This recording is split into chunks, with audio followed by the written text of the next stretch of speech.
Qui était Mouhidine Samba Diallo, le guide religieux de Sagne Bambara? El Hadji Samba Diallo était un érudit et un homme de science de dimension exceptionnelle. Avec sa disparition, le Sénégal perd un de ses plus valeureux fils. Homme de science, Cheikh Mouhidine Samba Diallo était un brillant conférencier, ouvert sur le monde. Il a séjourné dans 57 pays du monde dont 22 pays africains et 35 pays occidentaux, approché les savoirs plus profonds et s'est intéressé à tous les courants de pensée. Cheikh Mouhidine Samba Diallo était un musulman fidèle aux recommandations du prophète de l'islam. Sa dernière sortie officielle qu'il a faite, c'était à sa cité religieuse qu'il a dénommée Madinatul Cheikh Abdou Kadr Djelani, à l'occasion de la ziara annuelle qu'il y organisait. Chez lui dans sa salle de réception il a animé une conférence sur le Covid-19 et la place qu'occupent les virus dans notre univers est illustrative de son érudition. Travailleur infatigable, il était un homme d'action. À son actif, un hôpital moderne sur fonds propres à Sagne Bambara dans la commune de Dia, située à 11 km de Kaolack. Cheikh Mouhidine Samba Diallo était un homme de Dieu.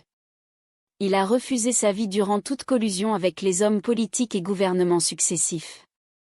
Pour lui tout rapprochement avec les politiques est une porte ouverte vers la corruption. Seule l'éducation religieuse l'intéressait.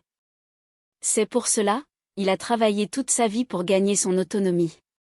Cheikh Mouhidine Samba Diallo, d'une humilité extrême, respectait toutes les familles religieuses du Sénégal. Il se plaisait très souvent à citer les grandes figures islamiques du pays lors de ses conférences et demandait toujours à son auditoire de valoriser les grandes figures du pays.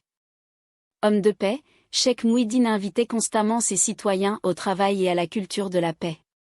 La paix était toujours présente dans ses propos comme étant la base de toute action du croyant. Au cours de ses conférences, il insistait aussi sur la nécessité pour le musulman de se doter de connaissances profondes afin de pouvoir faire face aux dérives de la mondialisation. Ses recherches et ses enseignements doivent être poursuivis et transmis aux générations futures. Les salles de conférences et les universités notamment Cheikh Anta Diop pleurent aujourd'hui l'homme de science à l'aise autant en astronomie qu'en physique et mathématiques. Le Coran pleure un de ses lecteurs les plus assidus et les orphelins pleurent leur bienfaiteur. Il a rendu l'âme à 23h dans la nuit du mardi 14 avril 2020. El Hadji Samba Diallo a rejoint son créateur. Il avait 63 ans, comme un certain Mohamed Ibn Abdallah, paix à salut sur lui. Que le prophète l'accueille et que la terre de Sagne Bambara lui soit légère. Merci de vous abonner et d'activer la cloche de notification pour ne pas rater d'autres vidéos.